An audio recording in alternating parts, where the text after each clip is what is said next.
ቦምባታት እስራኤል ኣብ ጅቧታት ሂዝቡላ ቅድሚ ገለ ኣዋርሕ ፔጀርስ ተባሃለ ናይ ርክብ መሳርሒታት ኣብ ጅቧታት ሰራዊት ሂዝቡላ ተፈንጃርን ንሓያሎ ሰራዊትን መኮንናትን ጉጅለ ሂዝቡላ ናይ ሊባኖስ ከም ዝቐተላ ዝዝከር እዩ። እዚ ፍጻሜ ከዓ ከም ሓደ ኣደናቂ ሜላ ቃልሲ ሰራዊት እስራኤል ተባሂሉ ብዙሕ ተዘሪብሉ ነይሩ። ክልተ ኣባላት ትካል ስለ እስራኤል ሞሳድ ነበር ከዓ ነዘን መሳርሒታት ርክብ ብኸመይ ከም ሰርሕዎንን ንሂዝቦላ ብኸመይ ከም ሸጥሎምን ምስ ሓንቲ 60 ሚኒትስ ዝተባሃለት ሚድያ ኣብ ዝገበርዎ ቃለ መጠይቕ ተዛሪቦም ነይሮም። እቲ ታሪክ እምበኣር ስዒቡ ክቐርብ እዩ። ንብዙሕ ዓመታት ብፍላይ ግን ኣብዛ ዝሓለፈት ዓመት ኣብ መንጎ ሰራዊት እስራኤልን ዕጡቕ ጉጅለ ሂዝቦላ ናይ ሊባኖስን ብዙሕ ናይ ምጥቕቓዕ ፍጻሜታት ነይሩ እዩ። ንሕጂ ግን ብዛዕባ እቲ እስራኤል ኣብ ልዕሊ ሰራዊት ሂዝቦላ ብመንገዲ ፔጀርስ ዘውረደቶም መጥቃዕቲ ከነተኩር።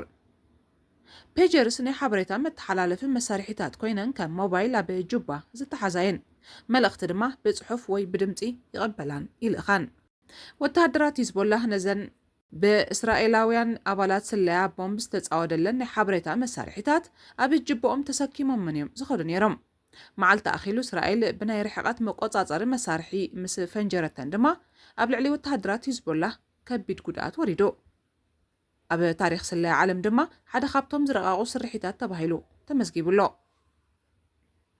እስራኤል ኩሉ ግዜ ንፀላእታ ናይ ቴክኖሎጂ ፀብለልትነት ተጠቂማ ተጥቅዕ።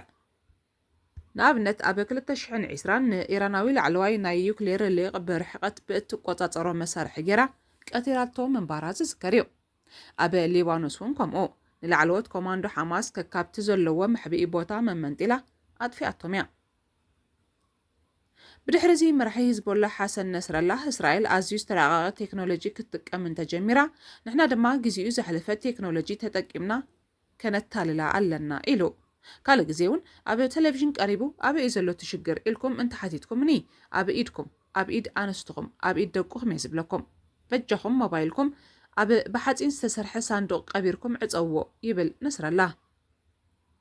ሰራዊት ሂዝቦላ ንነዊሕ ዓመታት ነተን ናይ ቀደም ስራሓት ዝኾና ፔጀርስ ንኽጥቀሙ ብሓለፍቶም መምርሒ ክወሃቦም ፀኒሑ እዩ። ምክንያቱ ንሳተን ዘለኻዮ ቦታ ኣይሕብራንን። ትካል ስለያ እስራኤል ሞሳድ ግን ከመይ ኢሉ እዩ ንፀላእቱ ፔጀርስ ኢሉ ቦምብ ከዕጥቖም ዝኸኣለ? እቲ መስርሕ ቅድሚ 10 ዓመታት ዝጀመረ እዩ። እስራኤል ካብ ሃገራ ወፃኢ ናይ ሓሶት ካምፓኒታት መስሪታ ነተን ካምፓኒታት ተኸታቲልካ ሱረን ካብ እስራኤል ምዃኑ ክትረኽቦ ኣፀጋሚ ከም ዝኸውን ድማ ተገብረ። ስለዚ ሂዝቦላ ክታለል ግድን ነይሩ። ብዘይፍላጥ ድማ ካብዘን ካምፓኒታት 10,000 ራድዮ ርክብ ወይ ወኪቶኪ ብድሓን ዋጋ ገዚኡ። እተን ራድዮታት ግን ኣብ ባትረን ቦምብ ዝፀዓናየን ነይረን። ሞሳድ ዝጥዕም ግዜ ክሳብ ዝረክብ ነቲ ቦምብ ን10 ዓመት ደስኪሉ ከም ዝፀንሕ ገይርዎ። እቲ መጥቃዕቲ ኣድማዒ ኩነት ክሳብ ዝርከበሉ ኣፅቂጡ ተፀበዮ። ነዘን ናይ ረድዮ ርክብ መሳርሒታት ዝበዝሕ ግዜ ኣብ እዋን ኩናት ኢኻ ትጥቀመለን። በዚ ድማ መዓልቱ እናተፀበየ ኣብ ኢድ ዝተሓዛ ፔጀርስ ንሂዝቦላ ክሸጠሎም ፀኒሑ። ኣብቲ ግዜቲ እስራኤል ጽቡቕ ዕድል ጌራ ሓሰን ነስረላ ንሰራዊቱ በጃኹም ሞባይል ከይትጥቀሙ ፔጀርስ ሓዙ እናበለ እዩ ዝጉስጉሶም ነይሩ። ብብዝሒ ፔጀርስ ክጥቀሙ ድማ ጀመሩ። ፔጀርስ ናይ ቀደም ዓይነት ቴክኖሎጂ እየን። ኣብዚ ዘመናዊ ዓለም ብዙሕ ሰብ ኣይጥቀመለንን እዩ።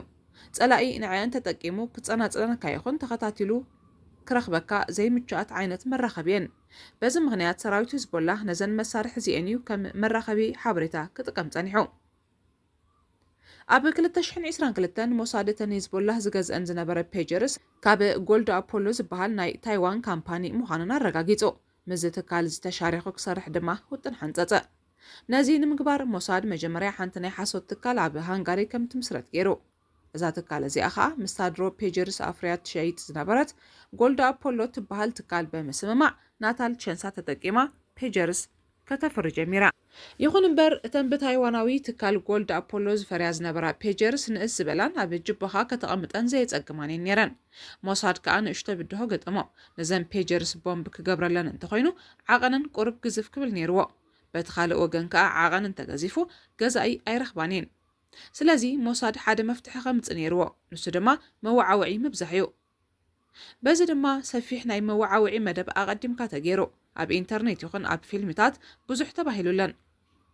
ማይን ዶሮናን ዝፃወራ ባትረን ነዊሕ ግዜ ዝፀንሕ እናበሉ ኣላልየመን ብዙሕ ሰብ ድማ ክደልየን ጀሚሩ ይኹን እምበር ብዘይካ ህዝቦላህ ካልእ ሰብ ከይገዝአን ብዙሕ ጥንቃቐታት ተገብረ ከምኡውን ክፍንጀራን ከለዋ ንኻልእ ሰላማዊ ሰብ ከይልክማ ብዙሕ ተሰርሐለን ነቲ ተሰኪምዋ ዘሎ ሰብ ጥራይ ከተጥቅዕ ምዃና ከረጋግፁ ነይርዎም ነዚ ንምግባር ድማ ብዙሕ ግዜ ደጋጊምካ ክፍተን ኣለዎ ድሕሪ ግዜ ግን ሞሳድ ስራሕቱ ጀመረ ጎልዳ ኣፖሎ ዝብል ስም ድማ ከም ሕላገቱ ተጠቀመሉ ትካል ጎልዳ ኣፖሎ ምስ ሞሳድ ይሰርሕ ከም ዘሎ ኣፍልጦ ይነበሮን ብገርሁ እዩ ምስኦም ዝሰርሕ ኩሉ ነገር ብድሕሪ መጋረጃ ኮይኖም ሞሳድ እዮም ዝቆፃፀርዎ ንሳቶም ኣብ ልሙድ ስራሕ ከም ዘሎ እዮም ዝፈልጡ ሞሳድ እቲ ስርሒት ዝያዳ ውሕስና መታን ክህልዎ ነታ ቅድሚ ሕጂ ንጎልዳ ኣፖሎ ወኪላ ፔጀራት ንሂዝቦላ ትሸጠሎም ዝነበረት ጓል ኣንስተይቲ ስራሕ ቆፂሮማ ነተን ቀዳሞት ናብ ዕዳጋ ዝቐረባ ፍርያት ድማ ዝተመሓየሻ እየን ኢላ ብዘይ ክፍሊት ይባቶም ብድሕሪ እዚ ሂዝቦላ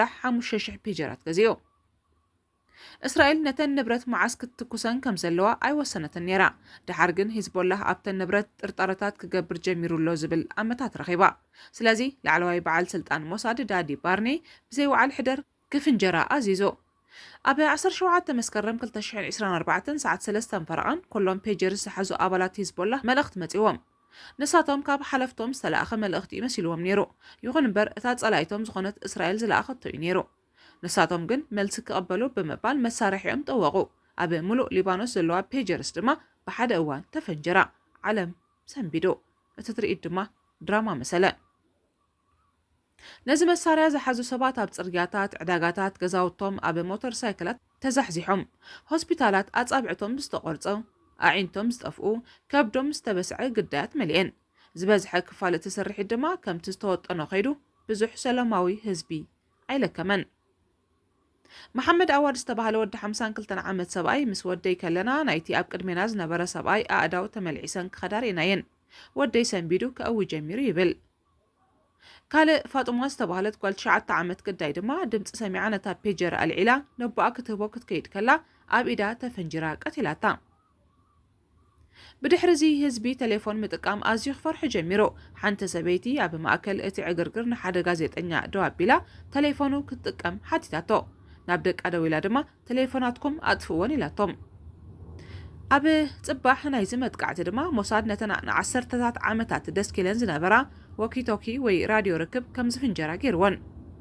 ገሊኡ ኣብቲ ብሰንኪ ፔጀርስ ንዝሞቱ ዝግበር ዝነበረ ቀብሪ ከለዉ ተፈንጅርዎም ብጠቕላላ ድማ 2 ህፃናት ሓዊስካ 30 ዝኾኑ ሰባት ክሞቱ ከለዉ 3,000 ድማ ቆሲሎም እቲ ዕላማ ንህዝቦላህ መቕተል ኣይነበረን እንታይ ደኣ ከም ዝስንክሉ ምግባር ነይሩ ምክንያቱ እንተ ሞይቶም ዘካር የብሎምን እንተ ቆሲሎም ግን ብዙሕ ወፃኢታት ክንክንን ከድልዮም እዮም ጸላእ ድማ ይኸስር ሰንኪሎም ኣብ ማእኸላይ መብራቕ ኣብ ዝዛወርሉ ኣጋጣሚታት ድማ ሰብ ንዕኦም ርእዩ ኣብ ራዕዲ ከኣቱን ካብ ቃልሲ ክርሕቕን ዝገብር እዩ ድሕሪ 2 መዓልቲ መራሒ ሂዝቦላ ሓሰን ነስረላህ ናይ ተስፋ ቆርፀት መደረ ኣስሚዑ ሓቂ ኢኻ ሰራዊቱ ኣብ ቅድሚ ዓይኑ ተጠቕሊሎም ወዲቖም እዮም ብድሕሪ እዚ ሓይሊ ኣየር እስራኤል ኣብ መላእ ሊባኖስ መጥቃዕቲ ጀሚሩ ልዕሊ 1,000 ሰባት ድማ ቀቲሉ ካብዚኦም ብዙሓት ዝተለከሙ ሰላማውያን ሰባት ነይሮም መስከረም 27 ድማ ኣብቲ ሓሰን ነስረላህ ዝዕቆበሉ ዝነበረ ትሕቲ መሬት ገዛ ቦምብ ወዲቑ ንዑን ካልኦት ብዙሓት ብጾቱን ኣቃበጾም